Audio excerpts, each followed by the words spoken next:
স্বাভাবিক অন্য জায়গায় দেখা যায় নুরানির ভিতরে মাস্কের সিস্টেমটা নেই, কিন্তু আমাদের এখানে পুরুষ মহিলা দুইটার ভিতরেই নুরানি তো আলহামদুলিল্লাহ সকাল বিকাল মাস্কের ক্লাস আছে, 1 ঘন্টা করে 2 ঘন্টা। মুআল্লিমাদের জন্য আলাদা জায়গা এবং মুআল্লিমদের জন্য আলাদা ভবন, আলাদা শিক্ষক। আমরা গতানুগতিক প্রশিক্ষণ থেকে একটু বের হয়ে ভিন্ন ধারায় প্রশিক্ষণ করাতে চাই। মানে যেই সময়টাতে কোর্স করানো হতো ওই সময়ের পরে আমাদেরকে 3 জনকে আমাদের যে এক্সট্রা ভাবে আমাদেরকে অতিরিক্ত সময় দেওয়া হতো।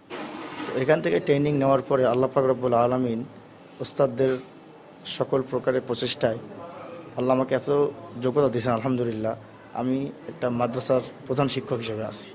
প্রিয় দর্শক, আসসালামু আলাইকুম রহমতুল্লাহ। আপনারা দেখছেন জাগরণ টিভি, আর সাথে রয়েছে আমি জুবায়ের। আজকে আমি এসেছি আশকোনা পানির পাম্প সংলগ্ন একটি নুরানি তালিমুল কোরআন বোর্ড, যেখানে আজকে যারা এখান থেকে প্রাক্তন মুআল্লিম হয়েছিল তাদের সংবর্ধনা অনুষ্ঠানে